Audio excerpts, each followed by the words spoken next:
I've worked with many department heads, managers, team leaders, and supervisors. Most of them are well trained in the skills of communication, delegation, conflict management, etc. But many don't actually learn how leaders think. And that is why many continue to have some struggles when it comes to managing people. Because more often than we like to admit, leadership problems are rarely skills problems. They are mindset problems. Let me say it clearly once more. Many managers don't struggle because they lack leadership skills and techniques. They struggle because they're thinking and looking at leadership the wrong way. And once you know and understand the fundamental mindsets of leadership, then it suddenly becomes simpler.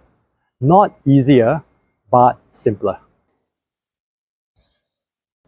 I recall interviewing a team leader who worked in a university, and her role was to lead a team involved in various collaborations between the university and private sector organizations. She had performed well as an individual contributor, worked hard, was reliable, knew her job very well.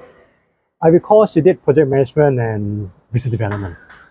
The university promoted her, took her out of an area in which she was good at, and made her responsible for a team. At the time of the interview, I asked her what was one challenge she faced when she became a team leader. She said that at the beginning, she was no longer dealing with technical problems but people problems, in which she had little experience over. People problems such as disagreements over decisions made by her or by others which affect the team. Some team members and colleagues from other teams didn't seem motivated enough. Others would resist change over what seemed like minor issues. Over time, she felt increasingly stuck. What was she to do? While she was mentored by her immediate department manager, she eventually went for some leadership training. She learned feedback models, coaching techniques, communication frameworks, etc. All those skills which are useful when applied well. But still, she told me that even after the training, leadership still felt difficult for her, at least for the next 2 years. You see, the leaders who succeed aren't always the ones with the most leadership techniques. And it's also not about who is most impressive. The ones who succeed view leadership differently. They focus on bringing about stability. And this brings me to a question that I sometimes ponder about, but haven't really articulated enough until now. What if leadership problems are actually mindset problems? And when you change the way you think about leadership, your actions and behaviors will change as well. The first mindset is this: leadership problems are thinking problems first. Many managers assume leadership problems come from not having enough leadership skills. They'll say things like, how can I motivate my team? What can I do to make my team accountable for their work? How can I get them to communicate more with me and with each other? I know managers who go for at least one leadership skills training a year, but it still doesn't address those problems they have. Now, to a degree, there's some truth to those statements. Maybe the team does need to be more motivated, more accountable, and communicate better. But that's managerial thinking. Instead, leaders will ask themselves, how can I see this situation differently? For example, a manager might say, how can I motivate my team? A leader might think differently. Maybe they haven't set clear expectations when it comes to performance standards. Perhaps team member and team goals are not aligned to bring out more motivation. Maybe the vision isn't clear, so the team doesn't yet understand why the work matters. You see the difference? It's still a motivational problem, but the leader's response is more nuanced. When your thinking changes, your leadership response changes with it. So now, as a leader, you're going to ask if you yourself are clear on what those performance standards are. And have you specified them with the team?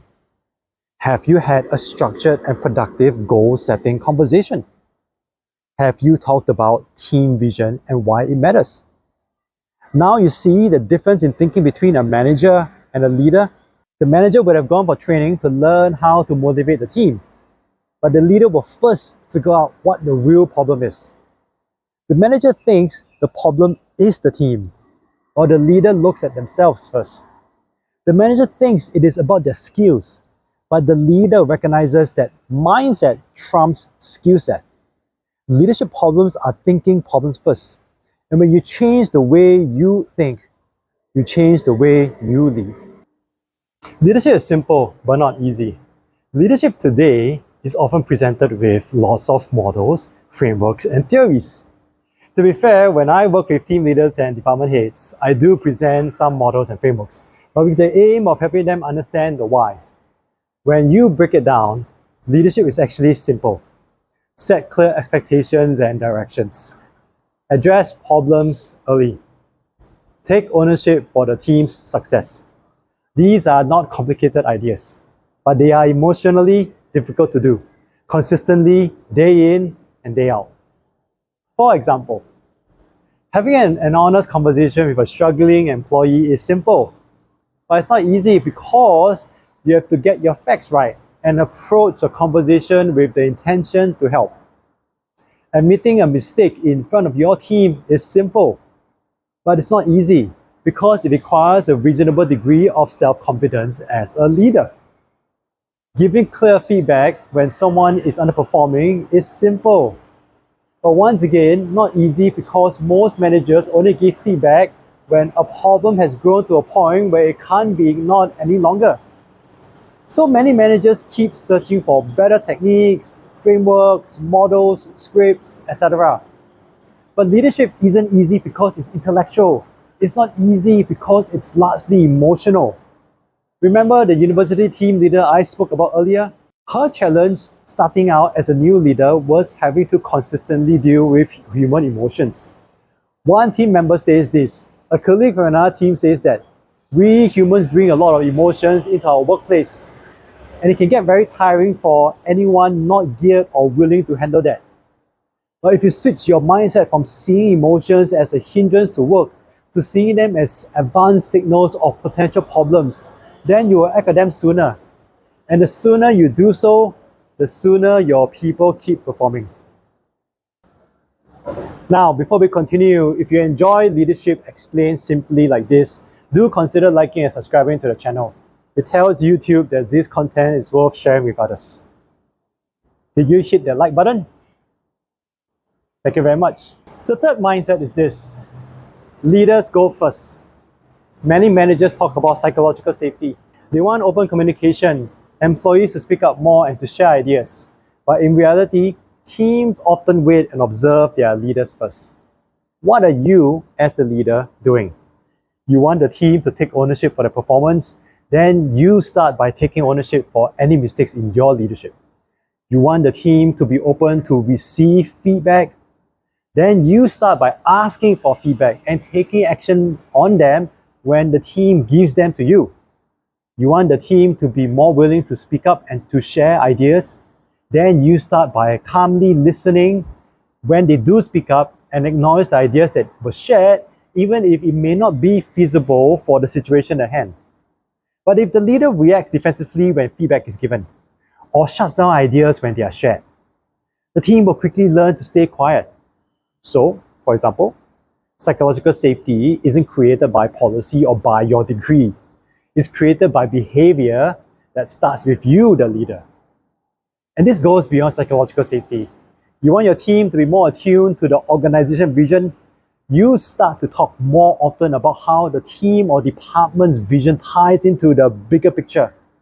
You want more team spirit or cohesion, then you start talking about the importance of everyone working as one and creating opportunities to work together. You want the team to be more outcome focused so you don't have to micromanage them. Then you start by setting clear goals, expectations, and focus on the team outcomes. Everything that happens in a team is part of its culture. And that culture often starts with you, the leader. Whatever effect you want to see in your team, be it psychological, safety, team spirit, collaboration, etc., you be the cause of it. That's it. Cause and effect. Once you understand why leaders must go first, you will start to see leadership in a slightly different way. The fourth mindset is this: people are different. We think differently, see the world differently, have different experiences, etc. It's pretty obvious, right?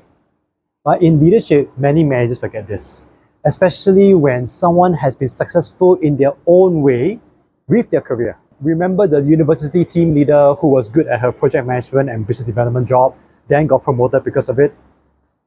When she was a new team leader, she too got caught up with the thinking of what works for me should work for everyone.